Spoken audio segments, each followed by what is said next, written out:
I was raised in the backwoods of West Virginia, on the foothills of Appalachia. Scientists say that it's one of the oldest mountain ranges in the world. It's over 1.2 billion years old. There is history in these hills, is a common saying amongst Appalachian folk. My father was born in Appalachia as well, and he is most certainly a product of this place, as much as anybody I've ever known. Because we lived so far away from town, it was about a 20-minute drive to the nearest gas station, and another 30 to the town where I went to school. My father did a lot of hunting to carry us through times when we couldn't make a trip to the grocery store, or simply when we didn't have enough money. I never took up hunting the way that my father did. Computers were more my thing. But even still, I remember the things he used to tell me about where we lived, and why it was so important to be careful when you're alone in the wilderness. Always respect the forest, he used to say, right after taking a long drag of his signature Marlboro Red. I never understood how he could hunt anything when he always smelled like cigarettes. I thought for sure that the animals could smell him from a mile away. Experience, it turns out, was the answer. My father dropped out of school at a very young age.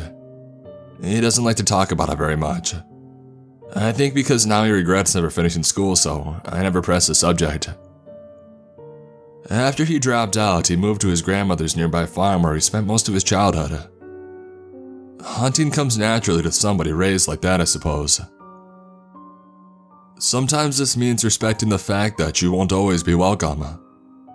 The forest was here before you, and it'll be here long after you've left.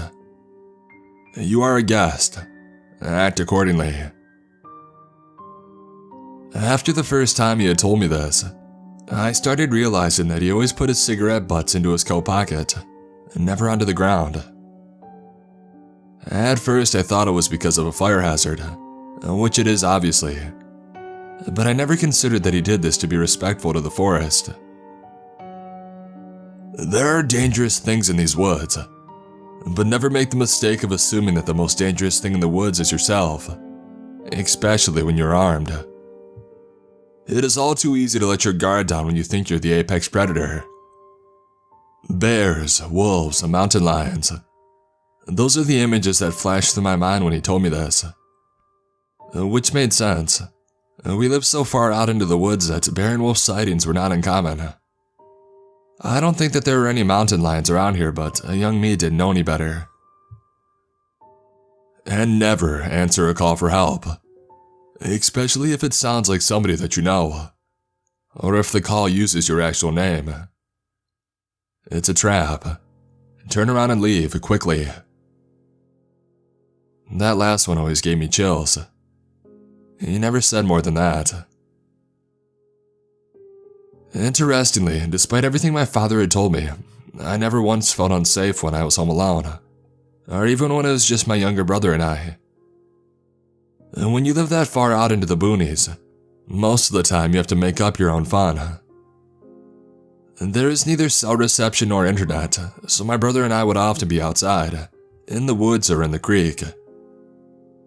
We built dams and skipped rocks and climbed trees, and sometimes just dug really big holes for no reason. Just like every other rambunctious brotherly duo would do if given a backyard that stretches as far as the eye can see. The land by official record was less than 2 whole acres.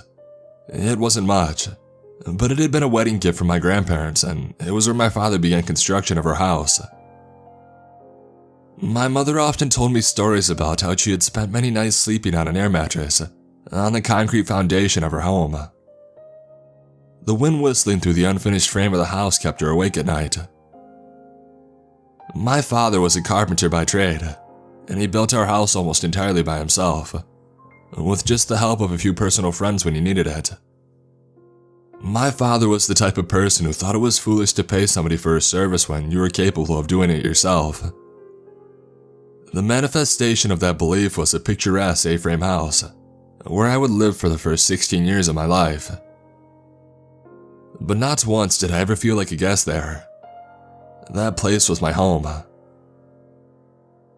Fast forward to last year too, when I was hanging out with one of my good friends who similarly lives far out in the boonies, although not in the same area. He told me that he and a few other friends had started seeing weird things in the woodline near his house. They investigated, but they never found anything. Until one night, a few weeks after they had stopped seeing weird things for a while, one person said that he saw it. He had just stepped outside to use the bathroom. It's the country, so people go number one wherever. And he had walked up to the woodline, drawers unzipped, when he heard his girlfriend's voice coming from deep in the woods, calling his name, yelling for help. He froze, recognizing it immediately. He knew that it couldn't be her. She had just dropped him off and had left to go back home, but doubt crept in. He looked up, searching for the origin of the voice, but couldn't find it. Until he leaned in a bit and his angle changed. And there, peeking out from behind a thick dead tree, was a figure. Freakishly tall with skin as white as chalk. It looked thin and malnourished. Its solid black eyes were fixed on him. Neither he or it moved for what felt like an eternity, he said. Until he had shaken off some of the shock and tried to slowly take a step backwards. It followed in sync. He was too afraid to turn back and run, and so for every blind step backwards he took, it took a measured step forward. He took another step backwards, but instead of hearing the crunch of leaves, this time he felt weightlessness. There was a tall bank at the woodline, and he had just stepped off the edge. He struggled to find purchase on the muddy bank and fell onto the gravel road, but he shot back up and ran for the house. He said that he never looked back to see if it had chased him. After he calmed down and his adrenaline had worn off, our collective curiosity had got the better of us. Except for him, since there was no way he was stepping foot outside again until the morning. The rest of us crept into the kitchen and pulled back the curtains on the window looking out at the woodline. We didn't see anything. It wasn't until a few days later that the puzzle pieces in my brain actually clicked together. I think what my friend saw that night was the same thing my father had warned me about all those years ago. It's unsettling to think about, especially considering I never put much stock into the paranormal, or the otherwise spooky and unexplained. I prefer the realm of science instead. The realm where logic and math rule and things that go bump in the night scurry away underneath the harsh light of rationality and intuition. But despite my preference, I find the paranormal absolutely fascinating, and the scientist in me is begging to know more. So we've decided that we're going to investigate, all of us, and get to the bottom of some of the strange things that happen around here. They say curiosity killed the cat, but they also say that cats have 9 lives. But not me. I've only got 1 life, and enough curiosity for all 9 cats. There was something going on with Spencer, but I couldn't quite put my finger on it. Maybe it was his nerves, or maybe it was just the temperature. It was starting to get bitterly cold in the woods at night, and the lack of sleep was catching up to us. But we were determined to find answers. "Spencer, I have some of my leftovers. You haven't been eating enough to keep up your strength." I leaned forward and offered a half-eaten pack of dried fruit that I had saved from earlier. He took it sluggishly. "Thanks," he said.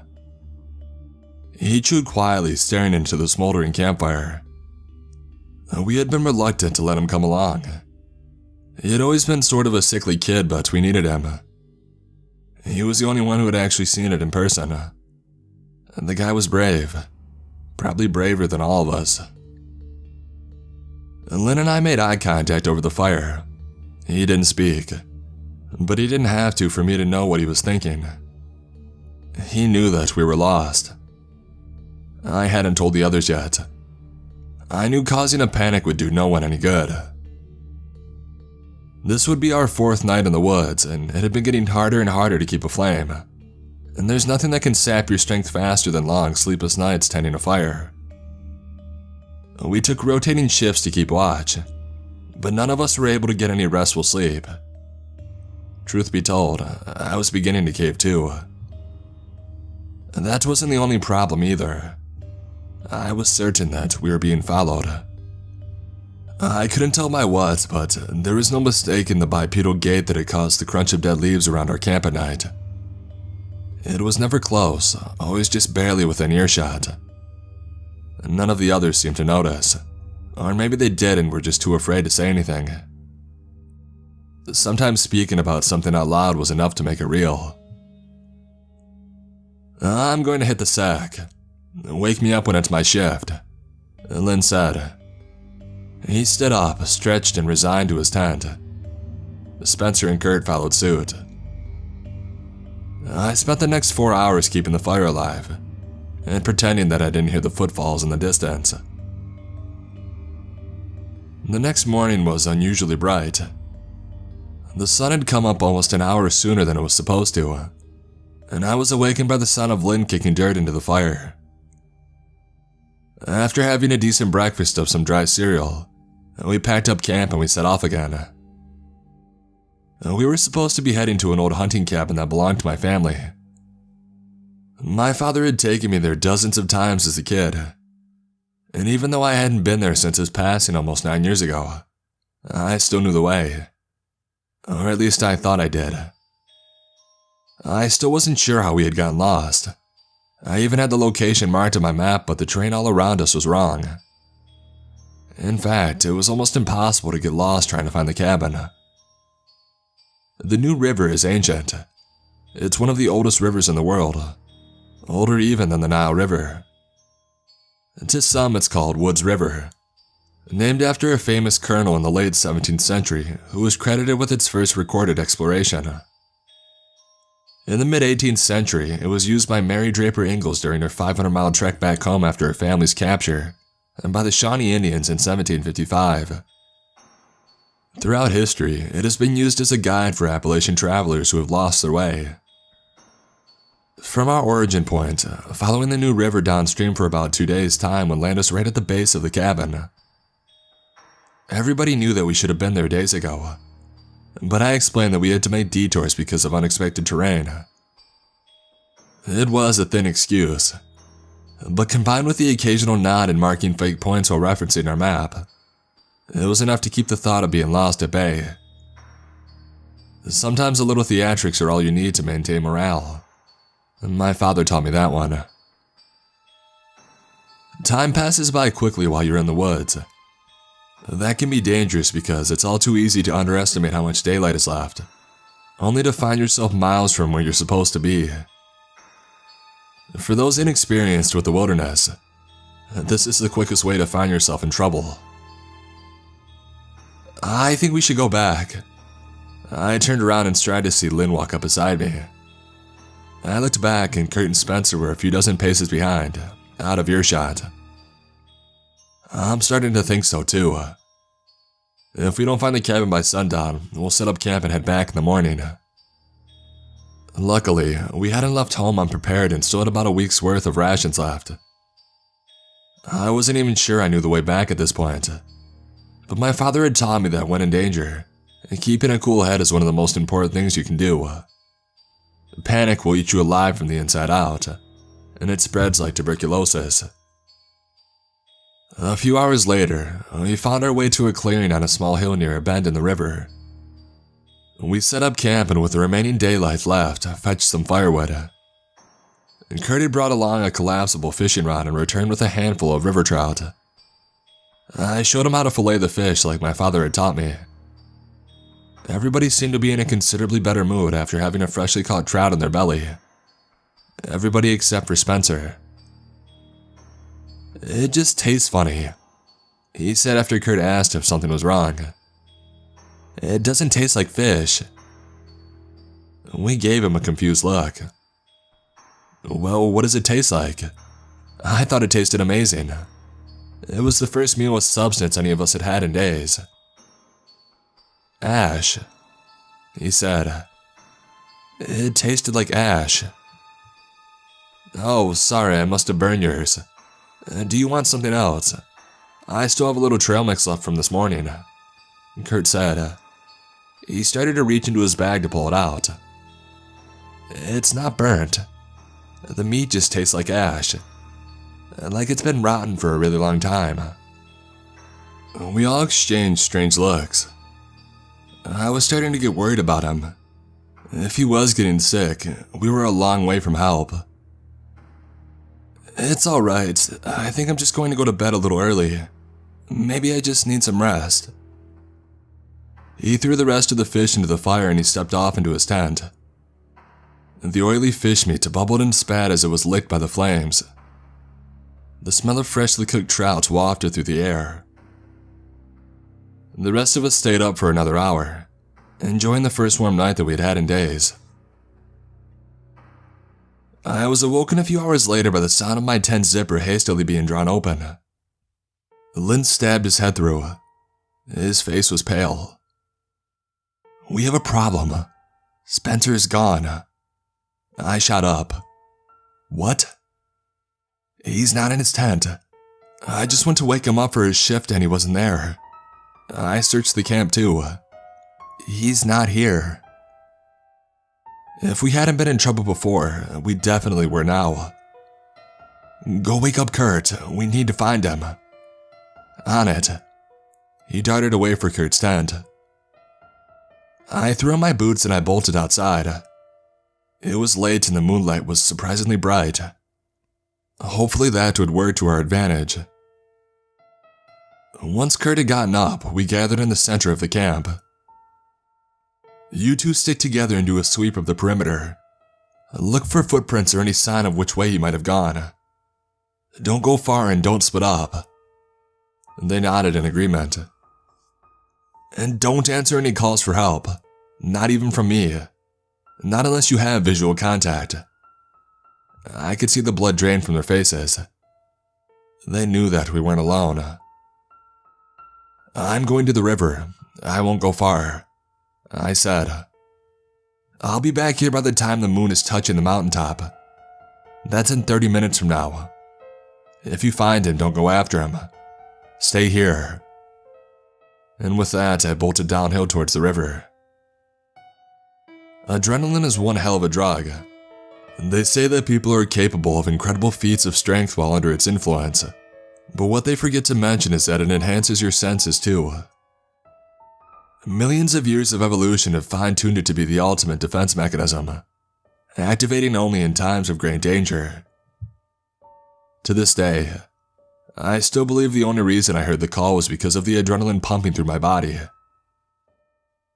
It was faint at first, almost drowned out by the roll of the river. But there was no mistaking it. Son, are you here? Help me, I'm stuck. There was no way. It was impossible. Son, are you just going to leave me here alone? I knew that voice. I knew it better than anything, and it was coming from the other side of the river. I ran to the bank and I looked across. There, just past the thin line of trees, was the cabin, and the door was swinging wide open. Adrenaline was still coursing through my body. I dove into the river. It was frigid and I immediately gasped, sucking down a mouthful of water. I spat it back up, wheezing from the shock. I swam across the width of the river and I pulled myself up into the bank on the other side. Stumbling, I ran to the cabin and up the steps.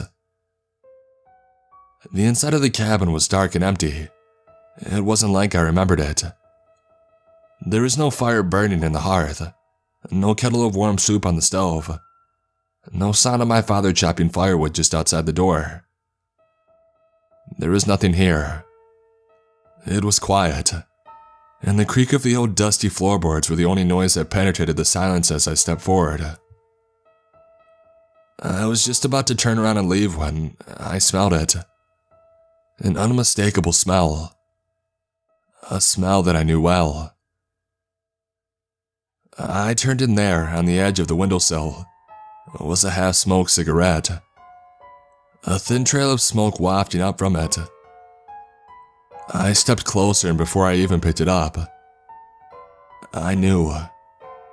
I knew because it had been my father's favorite. His signature, Marlboro Red.